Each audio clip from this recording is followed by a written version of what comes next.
ਔਖੇ ਸੌਖੇ ਵੇਲੇ ਨਹੀਂ ਤਾਂ ਕਹਾਣੀ ਈਦਾਂ ਮੇਲੇ ਨਹੀਂ। ਮਾਂ ਬੋਲੀ ਨਹੀਂ ਮਿਠਾਸ ਵਿੱਚ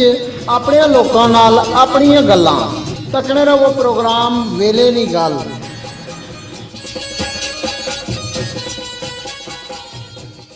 बिस्मिल्लाहिर्रहमानिर्रहीम। वेले नी गल अज असां गल करसां जनाब रूमी कश्मीर हज़रत मियाँ मोहम्मद बख्श रहमतुल्लाह अलैह ताला ने हवाले नाल कि उन्होंने अज 117वीं बरसी मनाई गई है। उर्स मुबारक सी ते इंतजामिया जी मीरपुर नहीं है वो उत्थे सारी मौजूद सी। डिप्टी कमिश्नर साहब ने ज़ेरे क़यादत और गुसल दिता गया मज़ार की और धोता गया और दुआ खैर हुई है। मैं समझना कि ये 117 साल हो गए न तो इन्होंने बजुर्गों की और अज भी इन्होंने जी याद है या जोड़े मामलात है उस तरह तरोताज़ा न। ये औलिया कराम निशान है, वली अल्लाह की करामत है, इसकी आख्या जा सकना। और इसने नाल मियाँ साहब ना प्रोग्राम शुरू में करसा मेरे नाल मेहमान शख्सियत है जनाब राजा सिकंदर रहमान साहब। तो मियाँ साहब ने इस शेर नाल के उन्होंने अपना पता जरा दसिया। मियाँ साहब इतों ही तुसा अंदाज़ा लाई गिनो कि कितनी जीरक शख्सियत सन। आज तू 1700 साल बल्कि मतलब 1800 साल तकरीबन उन्होंने हो ही गया मामलात। तो उन्हें यह गल आखी बई जेलम पासों परबत पासे, जेलम पासों परबत पासे तो मीरपुरे तो दखण खड़ी मुल्क विच लोड़न जेड़े तलब बंदे दी रखण। ये एक उन्हें अपना पता दसिया। तो इसने नाल ही जनाब नबी पाक सल्लल्लाहु अलैहि वसल्लम ने नात ख्वानी और अल्लाह तबारक तआला ने हमदो सना बेशुमार मामलात एक तकरीबन 100 तक कुछ किताबां जड़ियां उन्हें तसनीफ कीतियां जिसने विच माशरे की अक्कासी की गई, जिसने विच लोगों की तरगीब दी गई अच्छे अमाल ने। तो राय साहब तुसां इस हवाले नाल क्या समझने हो कि मियाँ साहब ने जड़ा दौर सी उस दौर नाल अज ना दौर जड़ा ये जी उठा उस मुबारक तकरीबात हुई इसने क्या कोई तुसां महसूस करने हो जनाब? बिस्मिल्लाहिर्रहमानिर्रहीम। पहले तो जनाब का शुक्रिया, एक बड़ा अच्छा मौजू है और बड़े सगीर पाक हिंद जिसले ये सारा सन एक एरिया होना सी। तो उस वक्त तुम्हें पता ना कि इस्लाम जड़ा औलिया किराम ने जनाब त्वस्त नाल फैलिया और अस लोग की पता लगा इस्लाम क्या चीज़ है। लोग द्वारा इस्लाम में दाखिल हुए, यानी कि उस वक्त अदद पीर शाखाजी दमड़ी वाली सरकार वो जनाब आज तो 1800 साल पहला उन्होंने विसाल होया। और उन्होंने तुम देखो कि चंगे लोगों ने आपस में तलकदारी किस तरह बननी है। अज रूमी कश्मीर हज़रत मियाँ मोहम्मद बख्श साहब ना मेदार भी उन्होंने नाल जुड़े, यानी कि तुम देखो 100 साल पहले कि शख्सियत सन जिसने उन्होंने जिक्र किया अपना, यानी कि जिस शेर बोलिया कि मेरे जो पीर मुर्शद वो किता। बात यह है कि उन्होंने अपनी ज़िंदगी के अंदर कम अज़ कम सहवर मलूक जैसा एक ऐसी किताब जड़ी लिखी है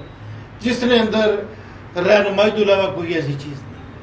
हर वो चीज़ जड़ी असा की मुसलमानों की ज़रूरत है अपने इसलाह वार वास्ते वो उसने अंदर मौजूद है। रूमी कश्मीर ने बेशुमार जगह यानी कि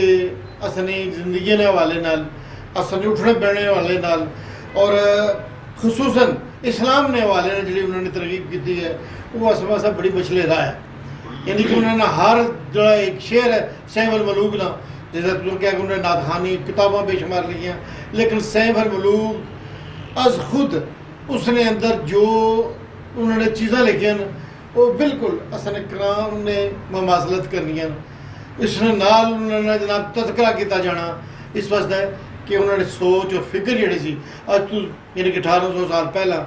वो इस्लाम वास्ते ऐसी। कल जड़ा उस मुबारक होया कल मगरब के टाइम गुसल दिता गया, असर बेशुमार लोग उसने शामिल होए रूटीन नाल,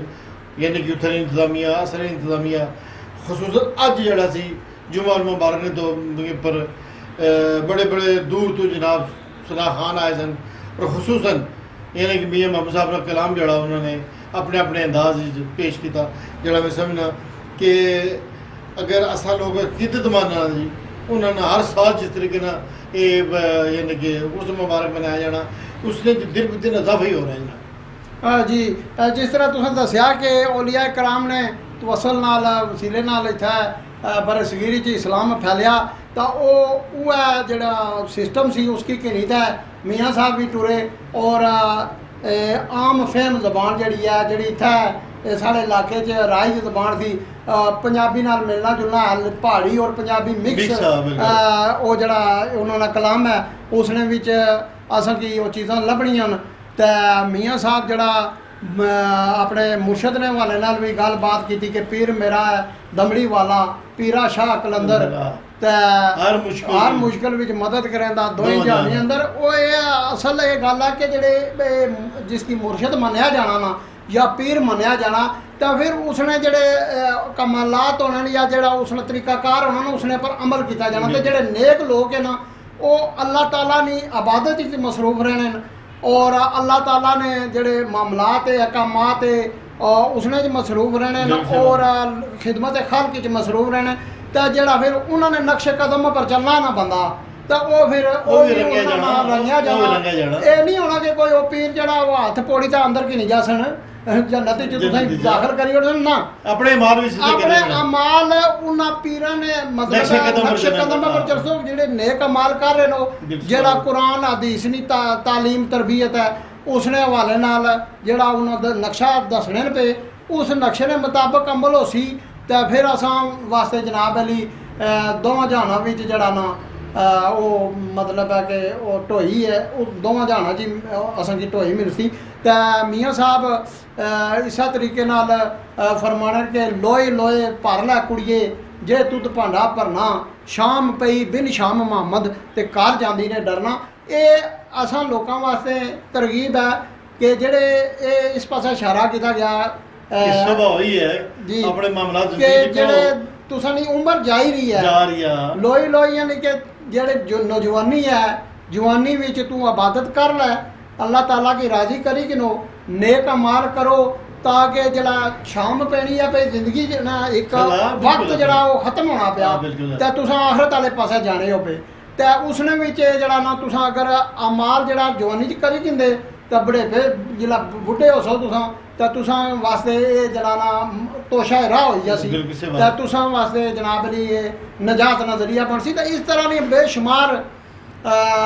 शेरां पर अगर गल की जाए शेर पढ़े जाए टाइम बड़ा चाहिए ना क्योंकि असा इसकी शार्ट टाइम मुकाना होना लोगों को दसना कि जनाब असल जो मुद्दा वो ये है कि आज 117वीं बरसी बनाई गई है मियाँ साहब ने और इंतजामिया मेरे पर जड़ा बड़े खसूसी इंतजामात और बड़े अच्छे इंतजामात किए और उत्थे गुसल भी होया अल्लाह रसूल ने जनाब अली मदा सराई भी हुई जड़ा कलाम पाक भी पढ़िया गया और ख़त्म शरीफ भी होया तो दुआ मंगी गई है कुल आलम वास्ते मतलब तमाम आलम वास्ते दुआ की गई है कि अल्लाह ताला मुसलमानों की मुश्किलात आसान फरमाए और मुसलमानों की हिदायत दे तो इस वाला जी फलस्तीन जड़ा कैफियत है उसकी तकीता भी जड़ा वो दिल खून ने आंसू रोना तो असां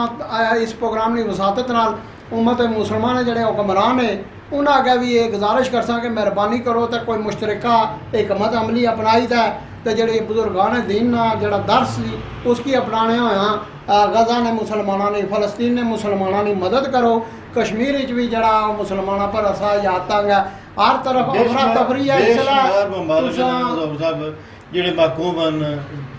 इस वेले मुसलमान असा